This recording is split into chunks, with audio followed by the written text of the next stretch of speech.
Just go on now. Thank you very much. You're good to go. Okay, so let me say thank you so much for the opportunity to talk with you today, and it's certainly an honor for me to address the University of Illinois, which is my alma mater. So what can you say? I want to acknowledge the research support that we've had from the Texas Department of Transportation, the Texas Division of Emergency Management, and the Cooperative Institute for Research on Hydrology, Cairo. I want to dedicate this lecture to the memory of my friend, Ms. Ganoa Demisi, who was with the Illinois State Water Survey from 1973 to 2016. He was director from 2009 to 2016, but from my perspective, the most important thing is that he was my office mate at the University of Illinois Hydrosystems Lab in 1975 and 76, and I still remember his brilliant smile and happy laughter and so on. He told me a few years ago that he, when he became director, would have preferred to be chief, as the lead person for the Illinois State Water Survey used to be known when it was before it went into the University of Illinois as an agency. So anyway, I wanted to record my appreciation for my friend, Ms. Ganoa Demisi. I'm going to address the subject today, the advent of real-time hydrology. And I've got a little statement here from Bill Gates, which says most people overestimate what they can do in 1 year and underestimate what they can do in 10 years. And so I want to ask some questions like, where were we 10 years ago? Where are we now? Where could we be 10 years from now? And what role could the Prairie Research Institute play in that process over the next 10 years? So the three themes that I'd like to cover in this presentation, there's real-time hydrology, flood inundation mapping, and then the Prairie Research Institute itself and how this stuff might apply in your context. So let me start with real-time hydrology. And the conversations on this subject began for me in 2013 when I was informed by Jack Dangerman of a discussion that he was having with Craig Fugate, who was at that time the FEMA administrator. And Jack is the president of ESRI, the Environmental Systems Research Institute, who make the ArcGIS Geographic Information System. And Craig was complaining, he said, we need a national system for flood forecasting and real-time inundation mapping.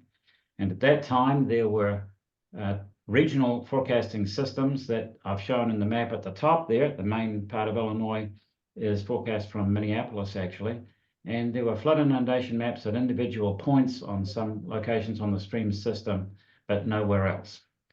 And so my response to Jack at the time was, when he asked me, can we do better, was yes, Jack, but not yet. I don't see the mechanism whereby we can pull this off. I could sort of see in my mind how to get it done, but I couldn't really see a mechanism for achieving it. Then there was opened in 2014 a new National Water Center in Tuscaloosa, Alabama. And this was designated by the National Weather Service as a national water center. And the idea was to integrate the activity of all these regional forecasting centers and have a national system. And you may say to yourself, why Tuscaloosa, Alabama? Well, of course, it's because it's got a great football team, but more importantly, it has Senator Richard Shelby, who was the ranking member on the Senate Appropriations Committee, and that is his hometown. So nobody's making any pretense here. This is a center there at the personal behest of the senator. So in the presentation that I gave at the opening of the National Water Center, which was in May of 2014, I asked this question, can we move from evolutionary change to transformative change? Because the definition of transformative research is that transformative research challenges current understanding or provides pathways to new frontiers in science and engineering, and it involves ideas, discoveries, or tools that do one or both of the following. They radically change understanding of an important existing concept in science, engineering, or education, and they lead to the creation of a new paradigm or field of science, engineering, or education. And so I asked the question of the audience then, can we move from evolutionary change to transformative change? So this is the group that was gathered there for the initial meeting of the National Water Centre. Most of my National Weather Service people, this was May 14th, 2014. I'm somewhere at the back there. And in the meeting, somebody asked, what's the footprint of this building? How many people could it hold? It's a pretty big building, actually. And the response was 200 people. And then somebody said, well, how many are you going to have next year? And they said, well, maybe 50. And there was kind of this embarrassed silence in the room, like, oops, we got this Taj Mahal building, but we're not going to be able to have it filled up. And so I thought to myself, well, you could consider that as a problem, or you could consider that as an opportunity.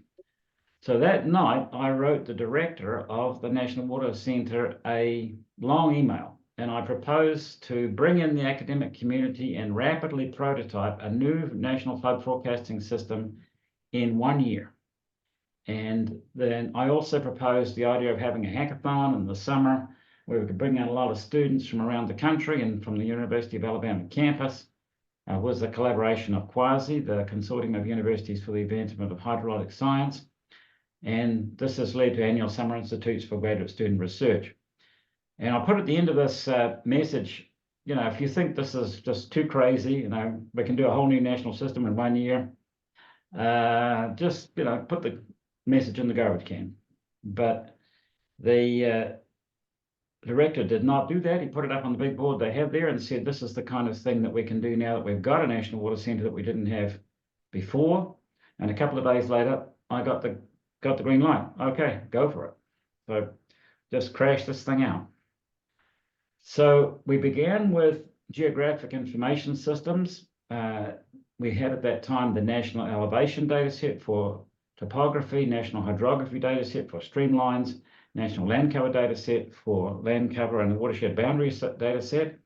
And those were integrated together into something called an NHD Plus data set, which has 2.7 million individual catchments in the United States, with the average area is 3 square kilometers and the reach length is 1.9 kilometers, and these are uniquely labeled. And it took 20 years to build and integrate these national data sets. So there was a long, long effort that preceded what I'm going to describe to you. This is one of these catchments on Bear Creek at Fitzhughes Park Road in Austin. And the creek goes over a low water crossing that you see here. This is just a few miles from my home. And in August of 2014, a sheriff's deputy drove down that road at 2 o'clock in the morning. When there was a flood on, she got washed off and was killed at that location. She was 35 years old. She had a son who was 9 years old. At that time, I had 2 daughters, one's 34 and 36, and I have 3 grandsons. And so I understood painfully just what a loss that was. And there should have been something in her truck that said, don't go there. You know, the dispatcher who sent her there should have realized that this is dangerous, you know, don't send her there. And this is the kind of unnecessary death that I hope that the system that we've worked on can prevent. We worked with the supercomputer system at the University of Texas at the time called Stampede, and we built the prototype of the national water model with the supercomputer. That cooling tank was outside my office then, 1.2 million gallons. It's a little bit ironic that 10 years later, Stampede 1, which is this one, is already obsolete for 5 years. Stampede 2, which came into play, has also just been shut down, and Stampede 3 is about to start. So these systems, their cycle time is about 5 years, actually. What we did was to use a method that I had developed with a grad student, Cedric David, called RAPID, which stands for River Application for Parallel Computation of Discharge, which is basically the Muskingum method applied at a very large scale on the river network. And what we did was to take the weather modeling, which is on square grid cells, and use a geospatial transformation to transfer that onto the green catchments and then route the water down through the river system using RAPID. We did this with 2 infrastructures. The United States National Infrastructure, which at that time has a high-resolution rapid refresh climate and weather model called the HRRR, which produced the forcing of weather for the WRF hydro system, which was developed by David Gotchis at NCAR for doing the land surface hydrology. Then Esri helped us to transfer the data from the grid cells onto the catchments, and then we routed the flow down through the river system using RAPID. And we did this in 2015 at the Summer Institute. for the US national infrastructure, and we also did it for the European forecasting system. So the European Centre for Medium Range Weather Forecast had at that time a global flood assessment system, and we demonstrated how the output of that system could also be routed down through the US river network. And the end of that result was a simulation across the continental United States that you can see here. And the simulation is here in 3-hour time steps over a 3-month period. And I saw this map initially at the White House. President Obama had a water day in 2016, in March of 2016.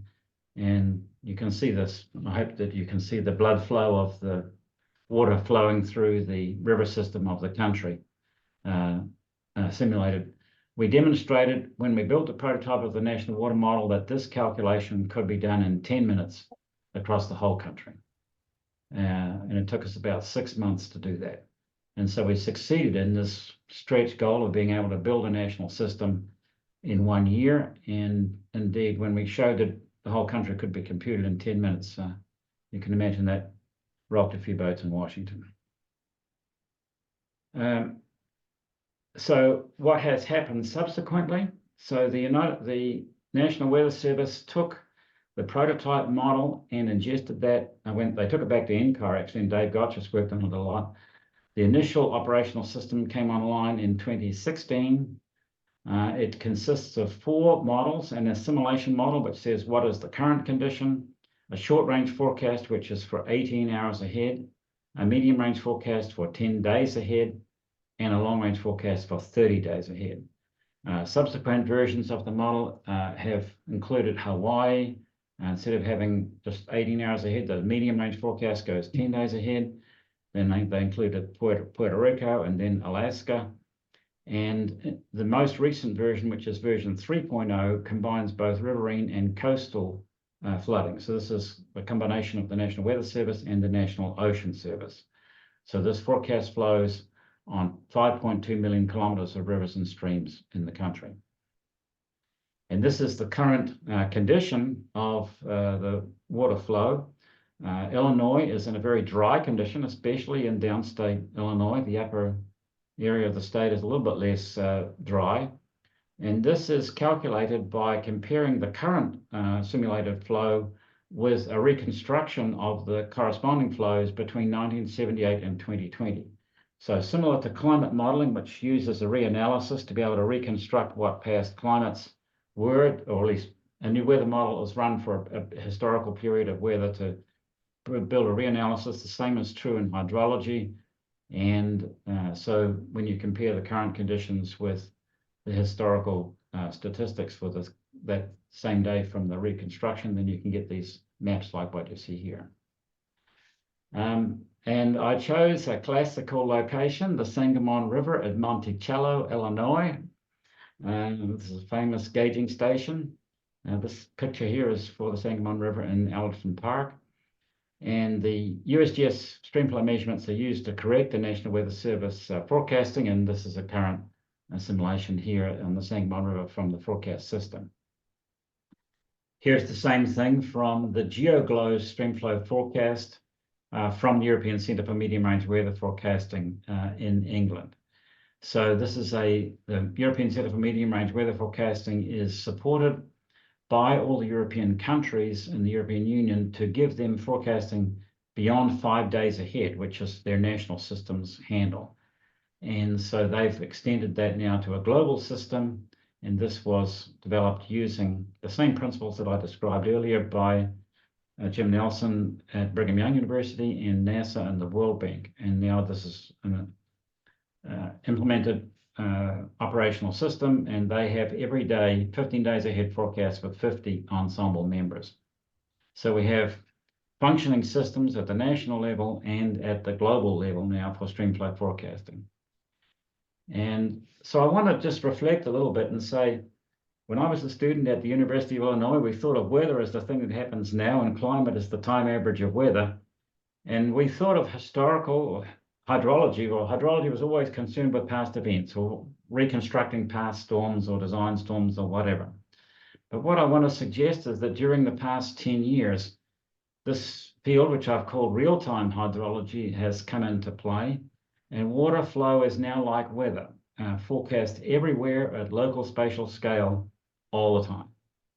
And so I want to respond to the question that I raised to the National Water Centre folks 10 years ago. Can we move from evolutionary change to transformative change? And I want to say that 10 years later, the answer is yes, that is a transformative change. If you had said to the hydrologists of the time when we began all this work 10 years ago that we were going to have a national and global streamflow forecasting system, I think 99.99% of them would have said, you're out of your mind. But that's now something so routine that we don't even think twice about it, actually. So given that background, the next problem that we had to deal with is how to deal with flood inundation mapping, because the real-time forecasting system just gives you the discharge. It doesn't tell you how much the water spreads out. And that became an issue for us. We had a huge hurricane here in Texas in 2017. This is Hurricane Harvey, which came ashore in August of 2017. On the left-hand side is showing the 10 days ahead forecast of the amount of rainfall, which is what the colors represent. And on the right-hand side is the actual simulation of what happened once Harvey had come ashore. This forecast was made when the hurricane was already 2 days still out in the Gulf before it hit the coast. And I remember it hit the coast of Corpus Christi. It was on a Friday evening about 10 o'clock at night. And I knew that Southeast Texas, which was north and east of the impact point, was just going to get creamed. And in fact, I sent my colleagues on the faculty an email and said, our state is facing a catastrophe and we just can't stop it. And there were 230,000 homes that were flooded in that area. This is the second most expensive hurricane in the history of the nation after Katrina. So I helped with the emergency response for Katrina. This is coordinated by the Texas Division of Emergency Management that operates at the state level, has regions, has districts made up of counties. Chief Kidd is the director of the Texas Division of Emergency Management. The major Harvey impact was in Region 2 over there in the Houston area. And we came in on day 5, which was on Tuesday, the 29th of August, into the State Operations Center, and they said 26 inches of rain fell on Beaumont last night. And Beaumont became like Venice. All these urban search and rescue teams across the nation had by then gathered in Texas, and that means New York sent its team, Florida sent its team, North Carolina sent its team, and so on. These people come in with helicopters, trucks, boats, personnel, rescuers, and so on. Everybody was in Texas by this point. And there was a military operation practically launched to try to get to rescue people in Beaumont. The airspace was completely filled above the city with helicopters. They had 85 helicopters up at one time. And the small helicopters were picking up people out of the trees, off the tops of houses, out of the flowing water. Many of them had the clothes all rubbed off, stripped off by the flood. And they were carried by the small helicopters into high points they call lily pads, and then loaded into the big helicopters or Chinooks there, and then taken to places that were not as impacted by the hurricane. This is our State Operations Center. It's located in Austin. There's about 120 people who work in here when there's a major disaster going on. Everything is coordinated from here, even things like logistics, how much money you spend on a disaster and so on. We had 17,000 National Guardsmen who were deployed for doing water rescues and other tasks. The picture on the top right-hand side, I took myself. That purple there, the 5 boxes that are purple, that means extreme river flooding every day for the next 5 days. That is really, really bad news. And even so, the death toll in Katrina was 1,800, and in Harvey it was 80. So some things were done right, actually, in Harvey. And I don't want to just portray this as everything going wrong. But what was really obvious as we went through this experience is that we needed one water map over the whole landscape. what we had at the beginning was nothing. So when Harvey first came ashore, the first couple of days, Friday, on Saturday and Sunday, people were coming up to me and they were saying, where do I deploy? Do I deploy in Conroe? Do I deploy in Houston? And do I deploy in San Antonio and fly to Houston? Do I deploy in Sealy and try? They were trying desperately to get some information about where the water would be, where they could put the trucks and everything, and all the supplies that they were bringing in from around the country. And we didn't have much that we could tell them, honestly. That pattern changed over the time the hurricane happened until about a week later, we were being absolutely inundated. We had zillions of maps. It was like the Nolan Ryan of flood mapping. And just bang, bang, bang, bang, bang, bang, bang. We'd have the map of the Brazos River today and the Trinity River tomorrow and the Sabine River some other time. It was so overwhelming that we simply just let it all flow apart. We didn't even pay any attention after a while. What we needed was one map at 7 o'clock in the morning, another map at 7 o'clock tonight. And what's going to happen 12 hours from now? 7 o'clock in the morning again, what's going to happen 12 hours from now? That's what we needed. And we didn't have that at all. In parallel with the work that we were doing with the forecasting of discharge, we had to figure out how you do continental scale inundation mapping. And we came up with this idea, the height above nearest drainage, which actually isn't original with us. It was developed originally in Brazil. But the basic idea is that from every point on the landscape, you can say, how high am I above the bottom of the nearest creek? And if you're above the current flow water depth, then you're okay. But if the current water depth is above where you are, so this is a kind of relative elevation model. Then if your current water level is above your hand value, then you're in trouble. And that blue map that you see at the bottom there was computed at the University of Illinois by Yan Liu, and he was working at the time with Xiaowen Wang. And I don't know, is Xiaowen on the call? And if so, would he like to comment about this?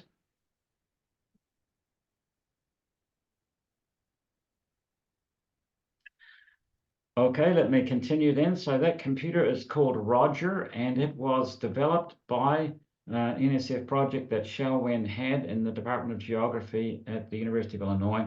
And Xiaowen now has a much larger center called iGuide, which does this kind of work. But anyway, a critical piece of the computational work that was done to build the first flood inundation mapping system that existed for the country, for the whole country, was done at the University of Illinois.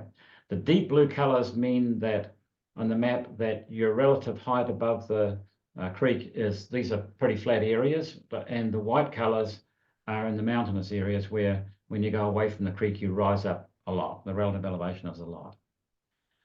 So what we did then was for each of the 2.7 million stream reaches in the country, we developed a synthetic rating curve using Manning's equation and an approximate way of calculating the cross-sectional area, the hydraulic radius, slope, and estimating the Manning's roughness. We got a rating curve for each of the 2.7 million stream reaches, and then we had a forecast coming from the water model for each of the 2.7 million stream reaches. Once we've got a forecast of how deep the water is, we could compare that with the hand map and figure out what the flood inundation would look like. And that is basically now the national system. This was called, at the time we developed it, FIM1, and the current version that's being deployed is about 3 versions later on. It's now FIM4, but essentially the same idea. So traditionally, what the National Weather Service has done in its forecasts at river points is to use hydrographs, like what you see on the left-hand side. The water level goes up, it goes into different danger zones and so on. And what the transition is that's happening now is to translate to inundation maps. This one happens to be in the Houston area, and the National Weather Service ran an exercise in Houston, and the Houston Office of Emergency Management said, this is something we can't just wait another 5 or 10 years. We really need to do this. So the National Weather Service is now deploying this method of flood inundation mapping nationally. So the green areas were covered last year, in September of last year. The blue areas, which includes much of Illinois, are being covered this year. The dark blue areas, and then the oranges next year, and the final, the light blue is for 2026. And so what that, well, let me just turn over now to Glenn Heisten is going to talk a little bit about his program for CHAMP, the Coordinated Hazard Assessment and Mapping Program. Glenn? Thank you, Dr. Maidment. Yes, I'm Glenn Heaston. I'm with the Illinois State Water Survey, and sitting in the room here at the Illinois State Water Survey with a number of in-person attendees here. So I'll tell you a little bit about the Coordinated Hazard Assessment and Mapping Program that I help lead. We've got a team of about 27 individuals that have been doing this work since 2004. And we are a cooperating technical partner with the Federal Emergency Management Agency. And we also partner with the Illinois Department of Natural Resources to do flood inundation mapping as part of the National Flood Insurance Program within the state of Illinois. And so we're doing traditional hydrology and hydraulics studies throughout the state. And these particular slides, this particular slide is showing some examples of some of the other kind of work that we end up with that come out of the flood insurance rate map studies that we are performing. I'd like to note that our founder of the CHAMP group is Sally McConkey, and she's here with us today in person in the room. So we are honored to have her here today. So thank you, Sally, for getting this team established, and we're continuing to move ahead, doing a lot of work all over the state, looking for new collaborations as well. One of the things that we've found as part of the work we're doing with FEMA is that a lot of other communication and outreach and coordination with communities is a big part of that. And we have the opportunities to provide education and other resources to communities as we interact with them with the FEMA flood insurance rate map projects. And we also have a lot of peripheral data and information that can be used for some other purposes.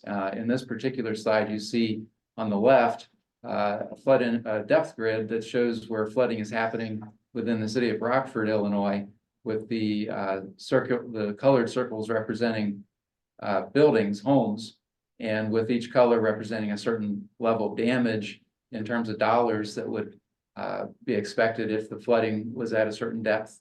And so we use this information as part of a structure inundation studies that go into a structures at flood risk database that the Department of Natural Resources is building out throughout the state to help communities identify where the risk is for specifically structures and help to prioritize where mitigation occurs. Another project that we've had some experience with in the past is with the National Weather Service. We've worked with them in Freeport, Illinois, and also Ottawa, Illinois. This particular image on the right is Ottawa, Illinois, where the Fox River and the Illinois River converge. This is a project that through the Advanced Hydrologic Prediction Service, AHAPS, that shows, quote, real-time flood inundation mapping within a community. It's associated with gauge data that's available on the river. Communities can use this information to see how different depths of flooding will impact their community. And if they have a forecast of a certain gauge height, they can use this website to help understand where the flooding might happen. So these are just a couple of the kinds of projects we do. We also produce hazard mitigation plans for communities so that not only are we showing them where flood risk exists, but also help them go towards managing that risk and mitigating against it in the future.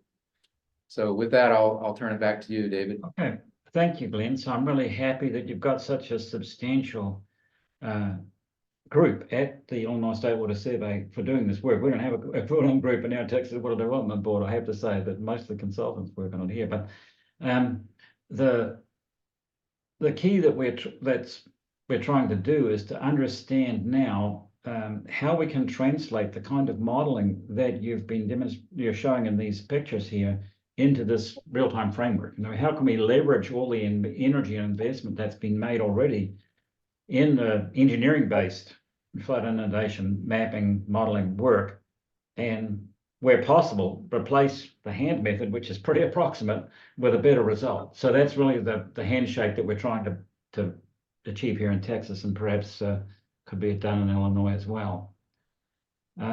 So Illinois is served by 6 weather forecast offices. Generally, they each have a service hydrologist who does hydrologic data interpretation. So Chicago, Indianapolis, Paducah, Lincoln, Quad Cities, and St. Louis. So the Champaign-Urbana area is served by a weather forecast office in Lincoln, Illinois. And also there are 3 river forecast centers whose area of jurisdiction covers Illinois: the North Central, Ohio, and Lower Mississippi river forecast centers. And so you can see why a national system is needed here. I mean, all this thing is divided up. The river forecasting is one set of areas and the weather forecasting is another. And so what's happening now, coming from the National Water Center, is that in 2024, the area that's orange here is getting real-time flood and inundation mapping served from Tuscaloosa. So that's most of the downstate area in Illinois. In the Quad Cities area, and it's going to get the mapping in 25, and the Chicago area in 26. And so this is really a really big step forward, because it means that it's not just about flood forecasting the discharge, it's about what the inundation mapping is, and that opens up lots of possibilities about understanding what flood impact is in real time and improving public safety, like what the sheriff's deputy's death that I described earlier. And one of the constraints is that flood inundation mapping has traditionally been done on bare earth digital elevation models. And all the bridges are removed to get bare earth digital elevation models. And that means that roads may appear to be flooded, but when really they aren't. And so this is it in Houston, actually, and you can see the water flowing over this rather major highway. And I don't believe that's true. I think that's just because a bare earth elevation model was used to create the map, and the road is not the correct elevation here. So that means that we need a road elevation model. And in doing that, we've got the elevation measurements being done by LiDAR, light detection and ranging.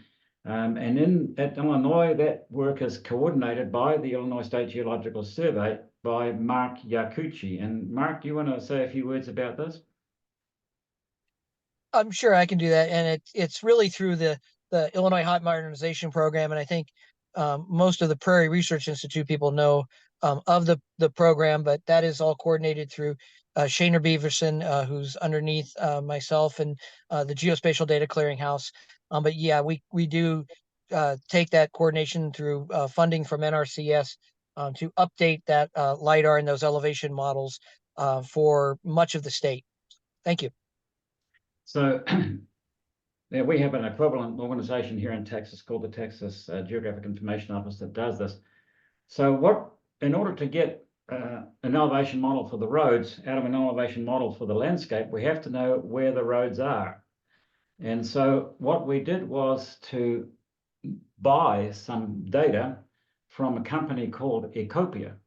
And this company is based in Toronto, Canada, and they do use AI for interpretation of aerial imagery into land cover classes. And they have about 20 land cover classes, one of which is the public road system, as distinct from buildings, driveways, parking lots, etc.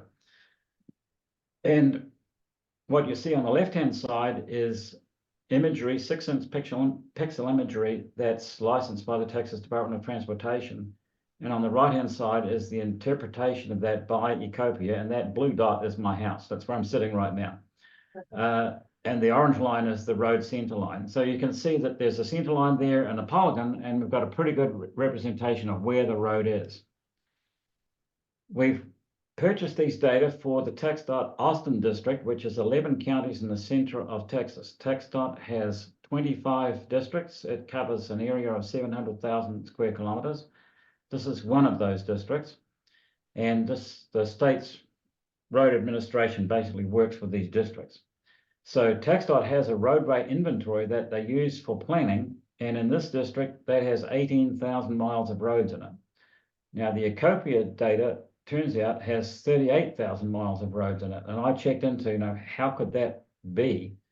That, our roadway inventory that the state uses for its planning has about half the roads in it. And it's because we have no mechanism for reporting that roads get built. There's nobody, people just build a road, they just build a road. And there's no requirement for them to report that the state that it's built. And so as a consequence, our state data isn't very much up to date. I'm sure Illinois is a lot better organized than we are, but anyway, this is our situation. And what's obvious here is that the eye in the sky and the AI interpretation of aerial imagery sees a lot more roads than what our state inventory would imply are actually there.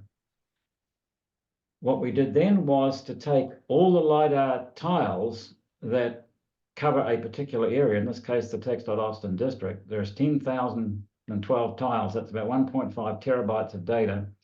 And some of them are newer and some of them are older and some of them are more dense and some are less dense and so on.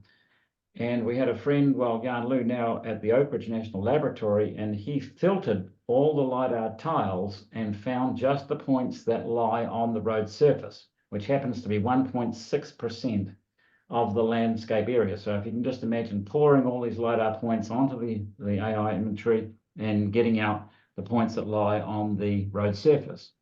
And here's a little description of The Center for Water and the Environment at the University of Texas at Austin is pleased to demonstrate a sample road elevation model within Travis County. A road elevation model is a data set of points that define the surface elevation of the road network. The road elevation model for Travis County includes 690 million points covering 7,600 miles of road, or on average 90,000 points per mile of roadway surface. Road inundation mapping can now be very precise. So I asked the Ecopia firm if they had data for central Illinois, and they do. So this is the Ecopia road interpretation for Urbana-Champaign and for the surrounding areas, Mahomet, Tolono, and so on. You can see a bunch of points there in the middle of the chart. That's Boneyard Creek. And in this particular area, there are 283 points where National Water Model streams cross roads in your area. And those are all effective, those are all forecast points. And this is what it looks like on the University of Illinois campus. So the orange polygons there are the roads. So you can see Green Street right across the middle there, the Illinois Union to the south and the rest of the engineering side of the campus to the north. The Boneyard Creek there, and I have to say the Boneyard Creek looks a lot better now than it did when I was a student. Weren't all these wonderful revetments that you can see in this picture. It was kind of a scruffy kind of a creek when I was a student. And so anyway, this is the kind of level of detail that is available for this particular data set. So what we're now doing is saying, can we take the kinds of engineering modeling that Glenn was talking about earlier, and those are models that can generate water surface elevations, HECRAS models that can generate water surface elevation as a function of time when we've got a time-varying hydrograph going through. Can we take that and then subtract the road elevation and then say, okay, road elevation minus water surface elevation minus road elevation gives us road flooding. And so we're working with the Texas Department of Transportation to make that a reality across our state. And it requires a higher quality of flood model than just what HAND provides. What the height above nearest drainage method just tells you what is the extent of flooding. It doesn't really give you a reliable estimate of how deep the water is or what the water surface elevation is. So to do this kind of work, you need to do engineering scale modeling to be able to get the water surface elevation correct. Now, that's sort of the background, and I'd like now to turn to the Prairie Research Institute and just raise some questions here. I looked up your website and I saw that the Prairie Research Institute conducts transformative science that benefits the people, economy, and environment of Illinois, the nation, and the world. And that comprises the Natural History Survey, Archaeological Survey, Geological Survey, Water Survey, and the Sustainable Technology Center. So I would like to address to you the same question that I addressed to the folks at the National Water Centre 10 years ago. If the goal of your Prairie Research Institute is to be transformative, can you move from evolutionary change to transformative change over the next 10 years? And one of the things that's been really impressive to see evolve at the University of Illinois is this concept of the critical zone observatory, the critical zone network, and the combination of process understandings of air, organisms, soil, water, rock, and so on. And in particular, the Sangamon River watershed that's been used as one of the components of the critical zone network or critical zone observatory as an example of intensively managed landscapes. And Praveen Kumar has been working on this for probably 10 years, about the same time as we did the National Water Model. So there is now a thing called the CZNet that builds upon the outcomes of the critical zone observatories to address significant interdisciplinary scientific questions at the regional and national scale and develop predictive models of complex critical zone phenomena. So Praveen sent me a set of papers, and I picked this particular paper, which is called the Emergent Role of Critical Interfaces in the Dynamics of Intensively Managed Landscapes. And I have to say, this is a pretty impressive paper that when you read through it, you can see a lot of thought has gone into sort of thinking out what the landscape used to be before it got developed and what it is now and how one thing interacts with the other. One of the sites that Praveen took me to see is this flux tower, and the pictures there show the impact of the upwind air that goes over the flux tower, and therefore the conditions that it measures are actually a product of what's going on the land surface in the upwind area. And the riverine processes that you see and the tile drains, and so the whole question of tile drains and what impact they have on the drainage system is really it's a completely a product of intensively managed landscape, and not just in Illinois, but in Iowa and Minnesota and other places as well. Then you've got the whole question of riverine processes. And I have to say, I was really impressed by the deep understanding and the amount of energy that's gone into really thinking all this out. This is a complicated processes here. And I was a part of the assessment process for the 1993 Midwest flood, the Great Flood of the 1993. And I noticed on the Geological Survey website that there's a retrospective view of the 1993 flood. And this question of the tile drains was a big issue then about what to do about, some people were saying, bring back the beavers. I remember that, stop all the tile drains. So what has happened now at the National Water Centre is that after sort of a 10-year spin up to build a national system, they've developed this thing called the Key Enhancement, which is called the Next Generation Water Resources Modeling Framework. And so the notion is that for over the next 10 years, let's say, they want a framework that's model agnostic, that allows different methods for calculating watershed response. So it's not one size fits all for the whole country. That's standards based, so that you can have hyper resolution and water quality modeling, and they're interacting with hydrology. That it's science driven, so it allows formulation of any particular watershed and a comparison of one with another.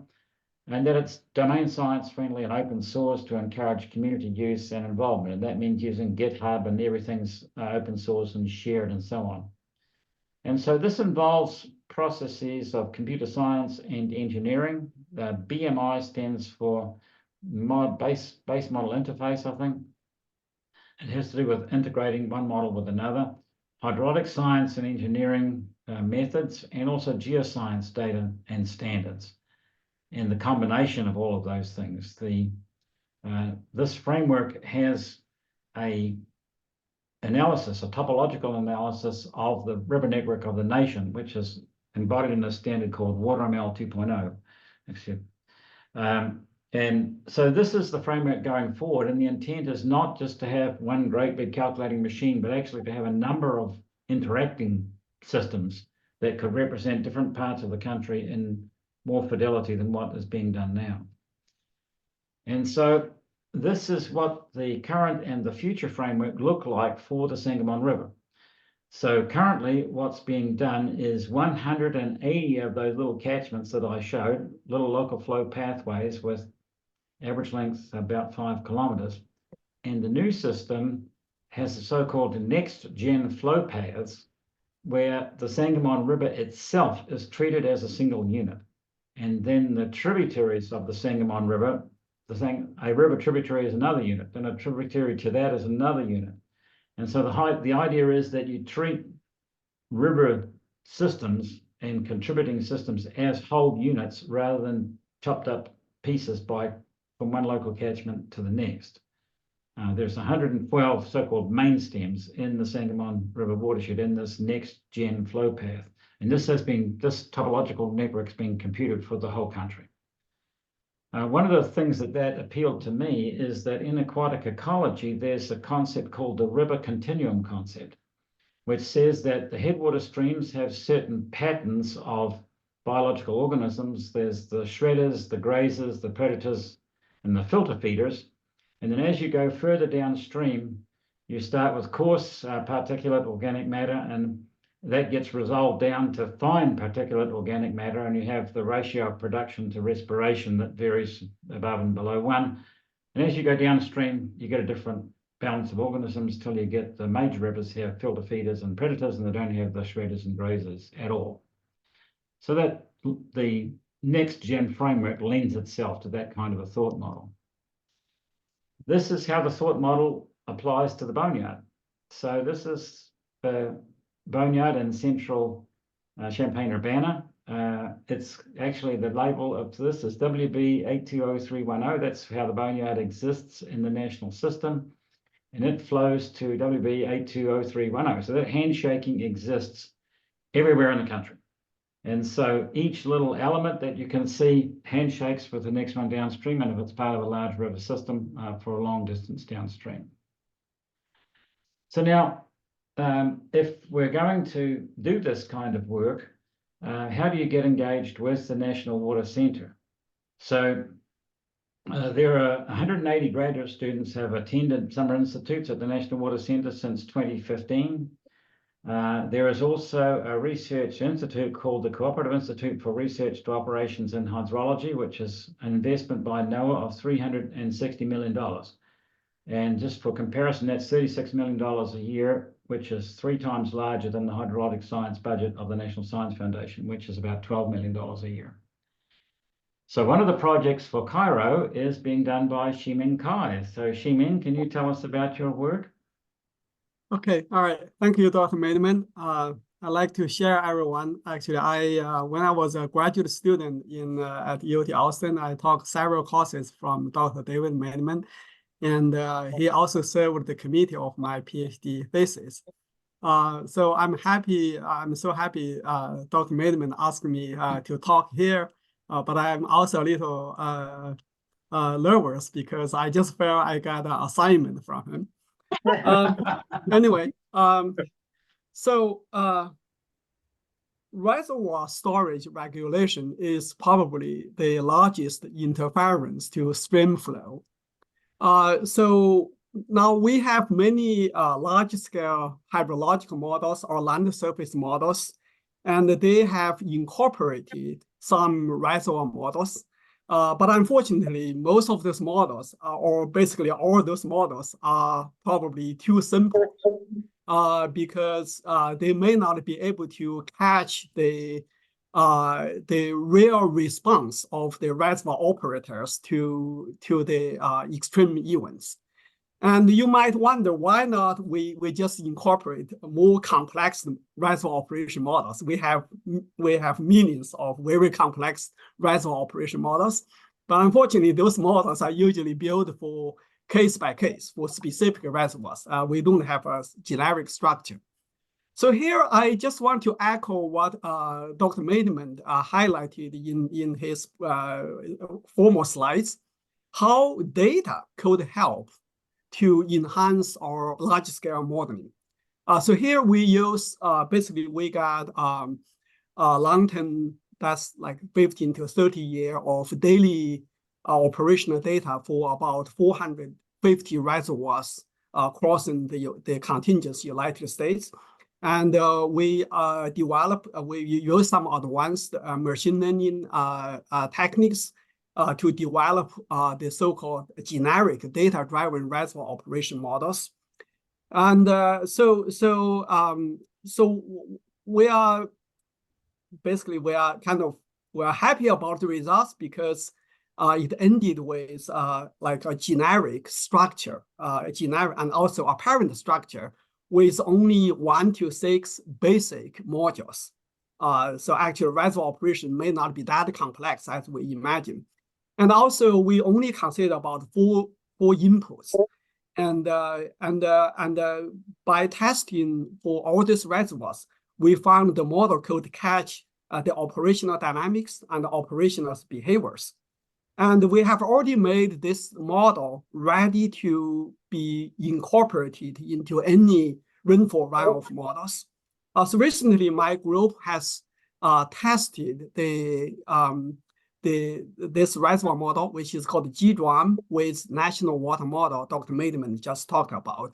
And fortunately, we found out with all reservoir models and the stream flow forecast could be improved to some extent for both extreme flow, like low flow or high flow, as well as normal flow. And so our group has already incorporated, we have worked with the SWOT model group and added this reservoir module to the SWOT model. And so hopefully in the future, so this model could be added to National Water Model at National Water Center. And hopefully it could help to improve the forecast accuracy. Dr. Maidment, I just go back to you. Okay, thank you so much, Ximing. So the University of Illinois is one of the constituent institutions in Cairo. That means you've got full access to this research operations that this cooperative institute and the conferences and so on that they hold. So that's another mechanism for being able to communicate with the National Water Center. So I want to finish here with just 3 suggestions for the Prairie Research Institute about things that might be of some interest. And that would be to, first of all, calculate the real-time flood impact on the road transportation system, like what we're doing in Texas. We'll be working with TxDOT until 2027 on that task. And this might be a collaboration with the Illinois Department of Transportation. I've plotted out there the Illinois road network and the next-gen flow network across the state. A second suggestion would be to think about the 3D national topography model. So the US Geological Survey and the national map, which is in the USGS National Geospatial Program, have a goal of creating over the next period of time what they call the national topography model. And it is illustrated on the left-hand side, which is a 3D stream network. There's buildings and so on. You've got the groundwater system, hydrologic units and so on, bathymetry for rivers. This is a very large undertaking. The elevation of the nation is almost completely mapped now. So this is the next step, interpreting the hydrography and the things that influence across the nation.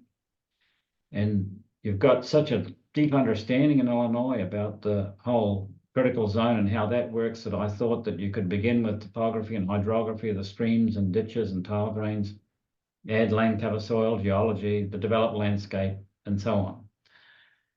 And if you have that, then the third thing becomes feasible, which is how to incorporate the understanding that the Prairie Research Institute has developed of intensively managed landscapes into a special version or component of the National Water Model that deals with the landscape of Illinois.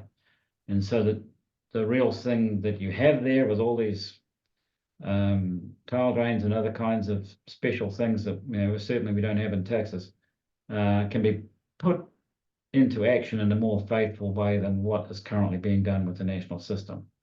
And that, of course, uses all this computer science and engineering, geoscience, data, hydraulic science, and so on, of this water resources framework that the National Water Center has embraced. So there we are, Brian. That's the end of my story. So I'm happy to answer questions or anything whatever you want to do. Well, first, I'd like to thank you for the presentation. We have quite a few people online as well as in the room. So if you're online, please raise your hand. And we will call on you and we'll go back and forth between people in the room and people online. So for starting for questions in the room, anyone have any questions? Praveen? So, Brian, can I jump in just for a second here? Absolutely. Yeah, David, first of all, thanks a lot for doing this. I know you put in a lot of time and energy into it. And I think your insights are very, very valuable. So I just want to personally thank you for not just presenting, but making it so personal to the needs and the considerations for PRI. You have anything about you'd like? I was going to ask you if you wanted to comment on your intensively managed landscape work, Praveen. I know you've put a lot of energy into that. Yeah, and several folks from Water Survey and Geo Survey have been actively involved since the beginning of that work in 2013. And I think you're showing a roadmap where a lot of the work that has been done in collaboration with the Water Survey and Geo Survey, and how that knowledge has advanced our understanding of the intensively managed landscape could be operationalized into the next generation and the next phase over 10 years. So that's very insightful and appreciated very much. You're welcome. Okay, if we can start taking some questions in the room. Any questions? Speak loudly, please. Stand up. Can you hear me? Stand up and speak louder. Good afternoon, Dr. Maidment. This is Nikhil Sangwan. Thank you for the great presentation. And I want to start with the statement that I had the privilege of working with you as a graduate student way back in summer of 2015, the first batch of NIFI. So it's good to see the same work being moving forward. So my question is regarding national water model. How does it take into account flow regulation at major dams? Like, do you still account for it, or how do you model it? So the question is how to take into account major dams and flow regulation. I would say imperfectly. The first version of the National Water Model had about 1,200 dams explicitly represented in it, and with simple operational rules that related how much water is released to what comes in. We have two types of dams here in Texas. We have some large networks of water supply dams. We have 27 dams in the Brazos River Basin, for example, that are basically pass-through systems. So that they're operated for water supply, so whatever comes in goes out. And that's pretty straightforward. We've got some others where there's a substantial amount of flood storage that's used for capturing flood flows, and those are a lot more complicated because you've got to deal with the amount of water that's actually released. And that's where the research that Ximing was showing you can help. But it's still a work in progress. There's a lot of work required to really get that done well. And you need to have continuous communication with the people who control those dams to find out what they're actually releasing. And that's a national job. A decision has been made among the federal agencies that there will be one national source of information, and that will be the National Water Center. So at least that part is done, right? There's not everybody is telling a different story. There is one story, but it's still, going to take some time to get all that sorted out, I think.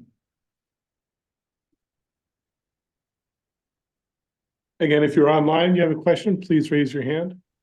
I don't see any online hands yet. Scroll up. Would anyone else in the room have another question?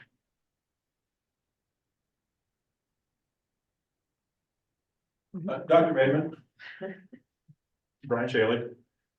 We do a lot of work with FEMA, and FEMA's putting a lot of effort into the future of flood risk data, with the goal of having nationwide 2D coverage of in about 5 to 10 years. A lot of Corps of Engineers work in HECRAS is moving along that motivator. So is there an intersection point between the two projects? Yeah, so it's been obvious, from the beginning that what we needed to do is to connect the top down with the bottom up. So you've got the engineering modeling like you're describing, where you've put a lot of energy into getting things right at the local level. And you've got this whole weather machine here that's driving things from a regional perspective. So about 5 years ago, I encouraged a person to work with me. His name is Andy Carter, on a process that he called in the end RAS to FIM. So it means HEC-RAS to flood inundation mapping. And he started initially just working on that himself, and then later he was employed by the National Water Centre to work on that, and later again they have modified that process. So if you Google on GitHub RAS to FIM, you'll find a whole open source library of how to deal with the conversion of one-dimensional HEC-RAS models into flood inundation maps that are equivalent in structure to the ones that are coming from the hand method. And in the current deployment in Texas of the flood inundation mapping, there were 4 HUC-8 units out of about 100 that were done with RAS to FIM. The work at the National Water Centre on the one-dimensional version of RAS to FIM has largely been completed, and they have engaged a contractor, Raytheon Corporation, to basically implement that at scale. In other words, do high performance computing and just blast it out for lots of large-scale collections of HEC-RAS models. Iowa, for example, has complete coverage of HEC-RAS models. In Texas, our Texas Water Development Board is working with FEMA to cover the entire state with base level engineering modeling, which all the new modeling is being done with 2D HEC-RAS. That's about a $50 million investment. And so having completed the work that we started was 1D RAS to FIM, Andy is now working on 2D RAS to FIM. And so what that means is translating the computational mesh of the 2D HEC-RAS model onto the operational domain, and then taking the next gen framework that I showed was the rivers, the long rivers and the short rivers and so on.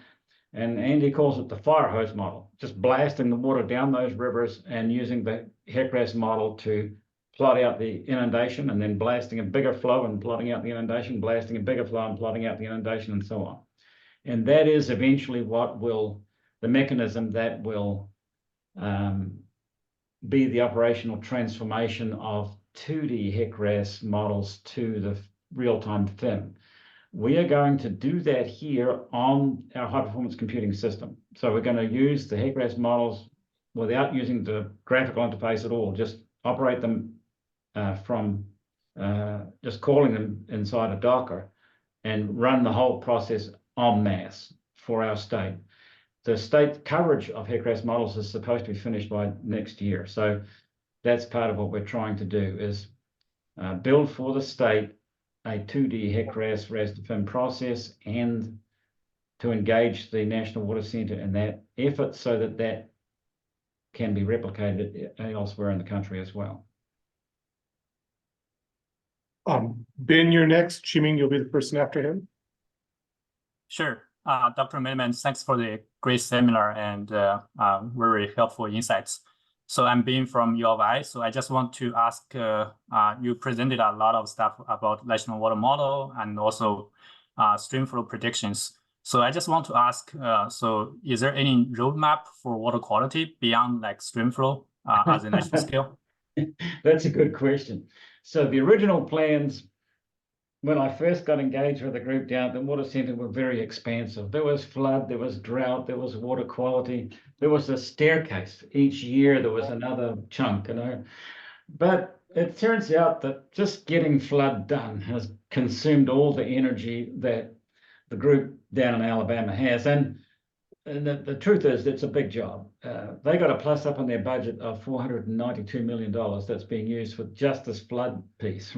So, I mean, that gives you a sense of the scale that involved. When they started this work, the Office of Hydrology of the National Weather Service did not have a GIS program. now the Geointelligence Division at the National Water Centre has 50 people. So that just shows the scale of the change that has happened. Now, having said all that, are they dealing with water quality? No. Are they even dealing with drought? Not very much, actually. So the initial plans were expansive and envisaged, a larger domain than what the reality has been able to achieve. And I think to translate the flow forecasting into flood inundation mapping and the public safety implications of that have been the dominating influence. They're certainly the reason they got the big plus up in their budget. So that's an opportunity for the Prairie Research Institute, I would say. And you guys have spent a lot of time thinking about water quality and how that can work. And so I'm hopeful that that could be a way that you and your colleagues could connect into the national system and contribute something here which isn't being done in Tuscaloosa much at all, I don't think. Thank you so much. Jimmy, would you like to ask your question? Oh, yes. Dr. Maidment, so I'm very impressed about what you talked today on how local data could be used to improve national water model predictions. Like your example of the elevation, the road elevation data. So actually today we have more efficient ways or kind of emerging ways to get local data, such as crowdsourcing sensors like the elevation or velocity sensors, and also local and regional surveys as what PRI does.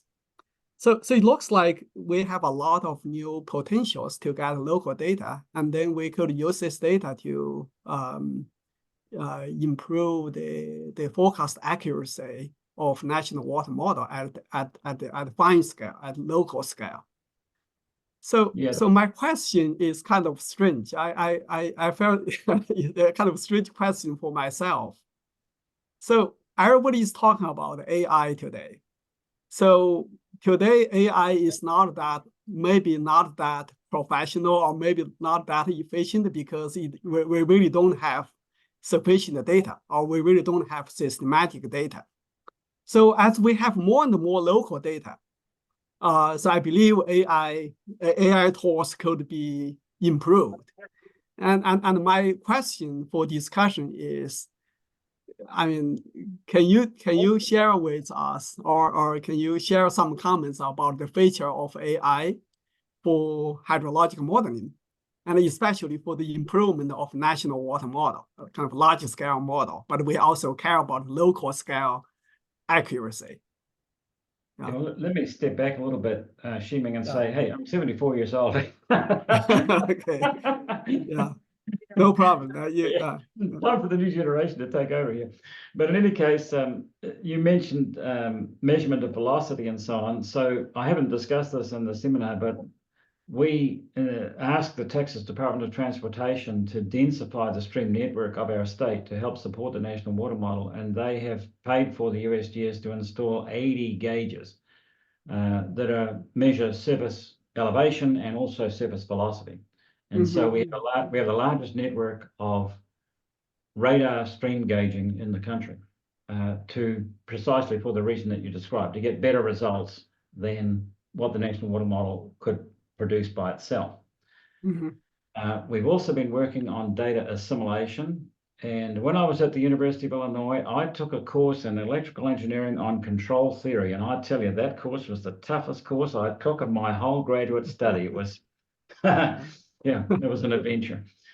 But it involved the state space method of describing the dynamic systems. And what we've done is take the state space description and adapted the flow routing to that formulation, and then used Kalman filtering to do data assimilation and improve, to combine the new gauge data that we have with the national water model forecasting.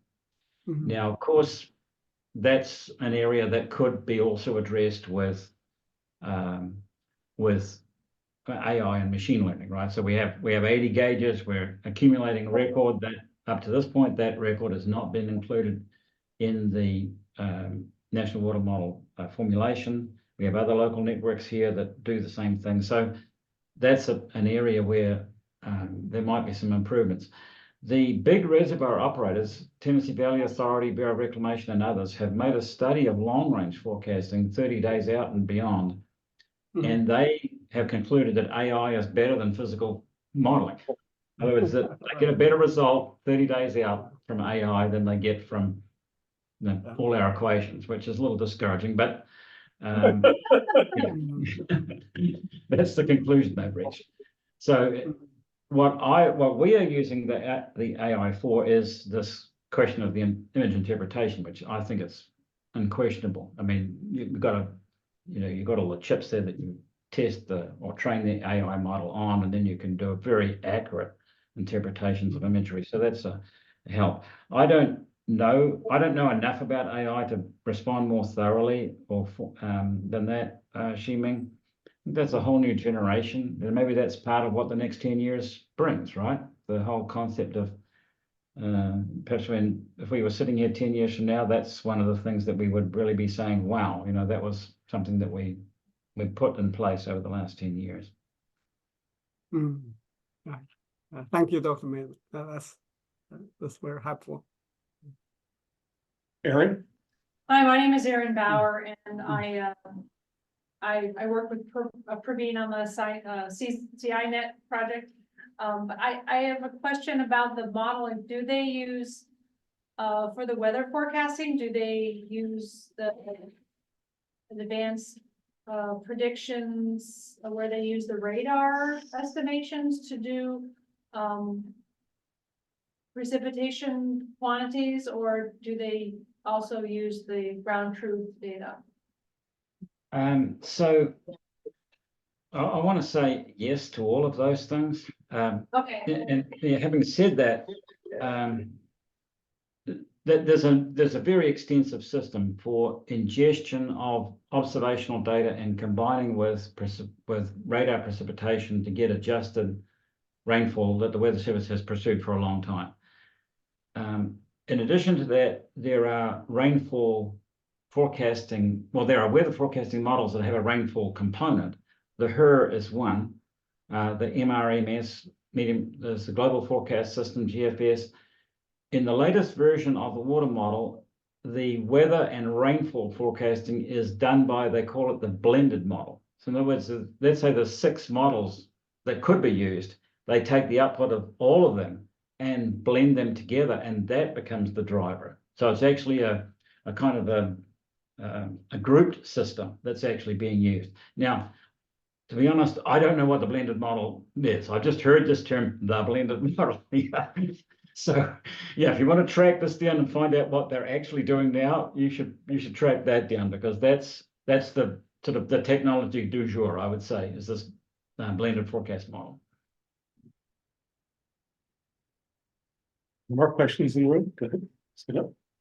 My name is Chris Anstead. Excuse me. Thank you, Dr. Maidment, for the presentation. I wonder if you could comment a little bit more on the accuracy of the national water model in terms of the relative accuracy. Are you seeing the limitation perhaps being in the precipitation forecast, or is it more uncertainty in some of the complex hydrologic processes, or do those change at various scales? So that's a really good question, and our team here in Austin has been studying that carefully for Texas. We haven't worried about Illinois. Maybe you guys should make an assessment of that. And I have a colleague, Paula Pasalacqua, on our civil engineering faculty, and she's the one with a student, Sojourner Valsina, who has studied that carefully.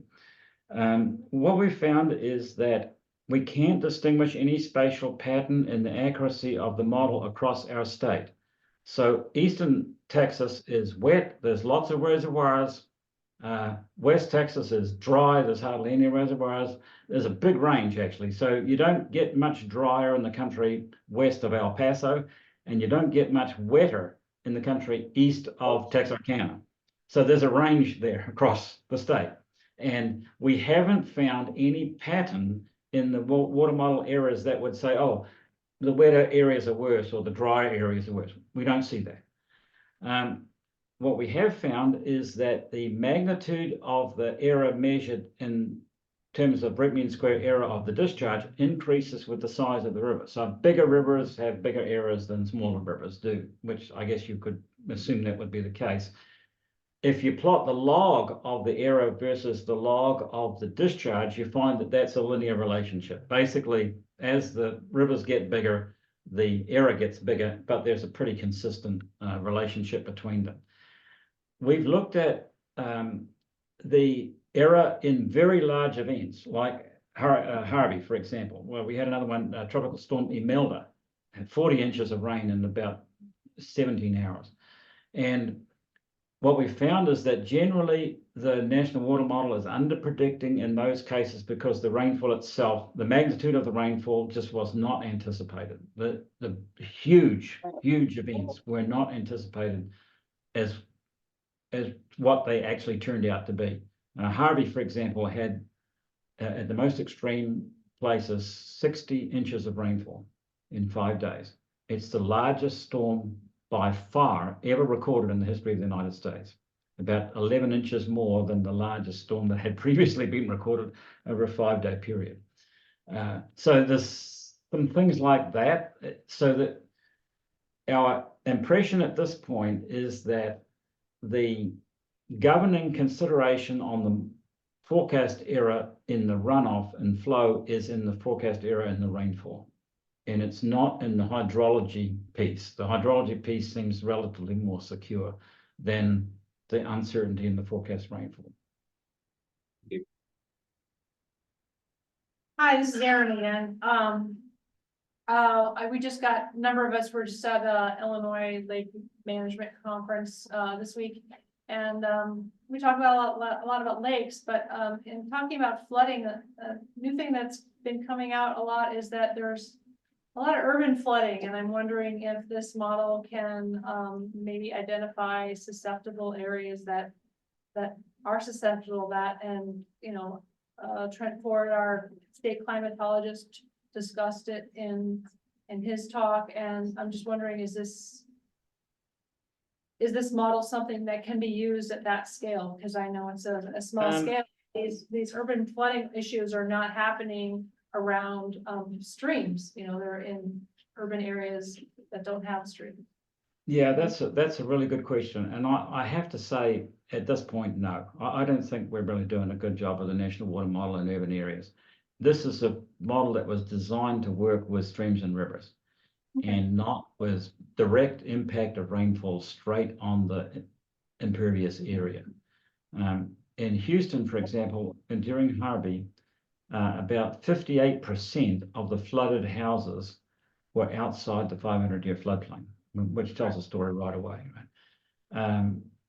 In Chicago, you've got a whole completely different system there, right, with the tunnel project and all that. It's one great big, almost, they call it a desert, a streamflow desert. There's no streams in Chicago.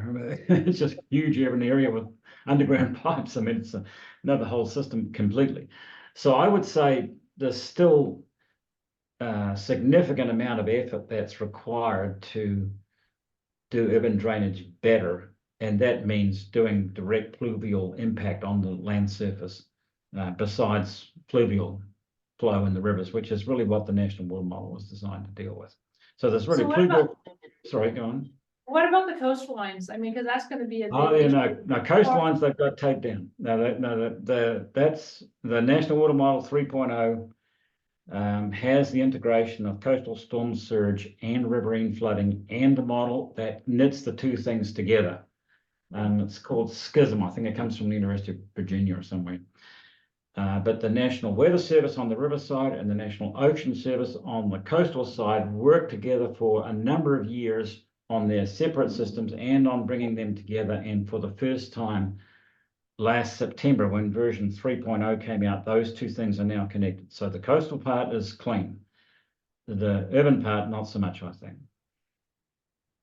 Is there part of this that addresses the saltwater, freshwater interaction on the coastal system? Because that's going to be a big issue in the next 50 years with rising Yeah, that's a good question, and the short answer is no. We're not Okay. dealing with that. I mean, Can just find the sky. yeah. Is there anyone online who would like to ask a question? No, anyone else in the room like to ask a question?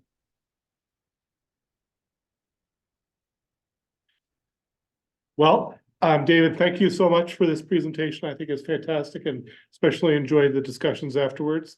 What we've been having with these talks is a lot of continued discussions afterwards. Would you like people to contact you through me, or would you like people to contact you directly?